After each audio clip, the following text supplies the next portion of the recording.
Ora terima elek-elek banget. Ada orang soleh, menawa ya rada goblok. Mestine ya goblok. Wong soleh iku saking fanatike anak, didik anak ora oleh numpak sepeda motor, ora oleh nyetel TV. Sehingga cerita wong soleh iku tuwek sepuh-sepuh meh mati niku sowan kula, mbek nangis. Anak iku ilang katut tangeran ning di pokoke irang. Gara-garane iku pertama cah iku iso numpak sepeda motor ya disilai kancane, roh rasane ndelok TV ya disilai tanggane.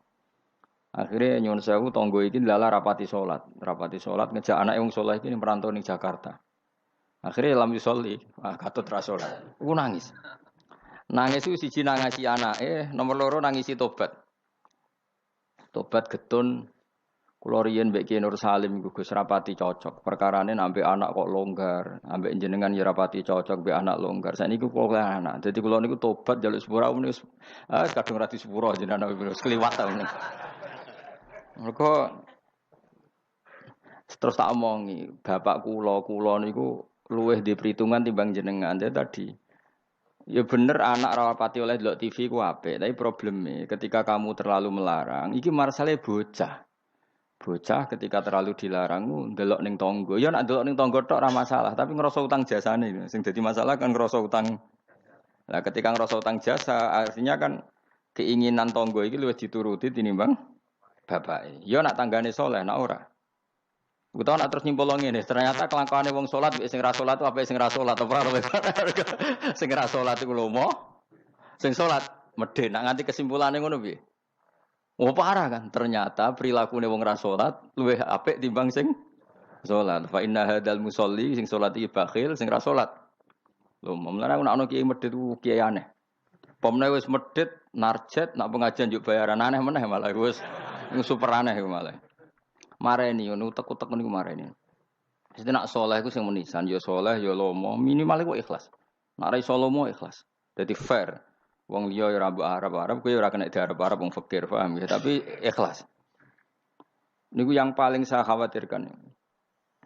Makanya kemarin pas acara 100 harinya Mbah Mun, kula bela Mbah Mun niku mati-matian termasuk yang saya bela adalah Mbah Mun itu baik sama siapa saja, termasuk mbek wong fasik. Karena tadi kalau orang fasik itu utang jasa mbek wong soleh, setidaknya kepengen niru wong soleh. Tapi nek wong fasik hanya punya utang jasa mbek wong fasik, dia akan selalu terikat sama orang fasik. Misalnya ketemu koncone fasik disangoni, ketemu koncone fasik ditraktir, pas ketemu wong soleh disinisi. Akhirnya mbek wong soleh dendam, ambek wong fasik tertarik kan. Makanya saya punya hadis untuk makalah itu. Rasul akli badal iman billah at-tawaddud ilan nas wastinaul ma'ruf ila kulli barin wa fajirin. Jadi setelah akal mengantar kita iman billah, akal harus kita gunakan untuk supaya kita berperilaku simpatik dan berbuat baik kepada siapa saja ila kulli barin, baik kepada orang baik maupun orang fajir, orang lajur.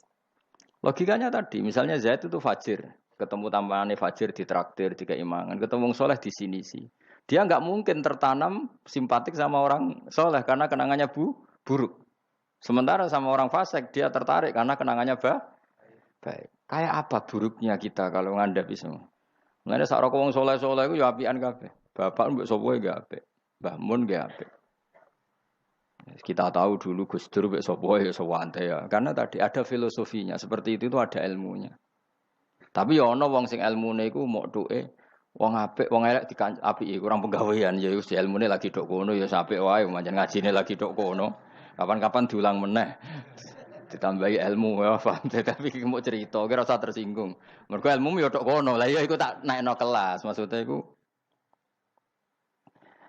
nangis anak ilang mergo lam yusolli wa lam yasum. Kedua yang ngrasa dosa mbek bapak, terutama mbek bapak karena dia orang sepuh. Ya Nur Salim anak tujuh. Saya itu masih ingat betul.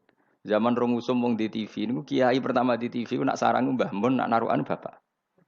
Mbah Mun nak TV yo ora isen, kadang lawange dibuka. Tamu yo ora nak Mbah Mun ningali TV. Pas iku kiai ndelok TV ku JF. Mbah Mun santai. Lawange dibuka ndelok TV. Dulu ya kiai do iskal cuma wong alim biasalah do rawani kan biasa kan sing melanggar wong alim kan do rawani. Ya gremeng ya akhirnya dadine gremeng. Biasa wong saleh kan tukang gremeng biasa.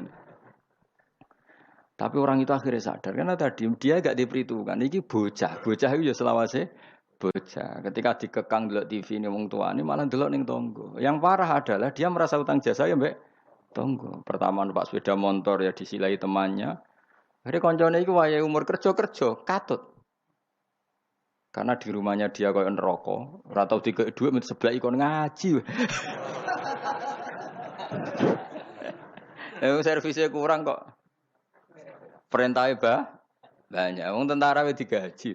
Satpamnya digaji. Jadi kan kon ngaji terus tanpa gaji. Lan kula ambek anakku semua yang pun. Lho anak kula terus digugah biasa nganti sakniki. Memang itu ajaran saya. Istri saya itu kan keluarga Sidogiri itu dulu eskal. Zaman Bihaji Alid Hasan itu anggar bete juk duwe kula turulah digugah. Memang saya perintahkan. Dulu ya eskal istri saya tapi tak terangno. Orang paling harus terganggu oleh anaknya itu orang tuanya. Nah aku ra digugah terus jaluk mbak-mbak kangkang sakit mbak-mbak kangkang. Orang harus terganggu oleh anaknya itu orang tuanya. Kalau Sidogiri kan adatnya kan enggak sopan seperti ini. Saya bilang sopan itu kebutuhan setelah ilmu. Menurut ilmu adalah anak yang harus diganggu anak itu orang tuanya itu menurut ilmu. Sopan kok sih, bakas kok sih. Nomor loro telu. Aturan ilmu ditegakkan dulu. Bahwa jadi korban anak harus orang tuanya. Ketika anak ingin uang harus orang tuanya yang jadi korban. Jangan orang itu ilmu. Yang kedua kalau kita baru bicara etika. Nah iso jaluk pas tangi masalah iki bocah. Lah nak nuruti etika aku yo duwe aku yo pas aku seneng pas apian. Akhirnya bojoku nurut, karena bojoku ya keluarga kiai suka ilmu. Saya gede-gede ge mari piyambak, anggere gede-gede ge isin piyambak mari napa? Piyambak. Tapi kan jelas bocah iki utang jasane mbek wong tua. Bahkan saiki sudah gede mikir, bapak iku apik tenan turu tak gugah wae gak tersinggung. Lho kula biasa 10 menit turu digo anak kula jam mlaku-mlaku iki kula mlaku-mlaku. Berapa kali saya ngaji terlambat 10 menit, 5 menit gara-gara anak kula nembe dugi lunga, piyambak jam mlaku-mlaku tak turuti.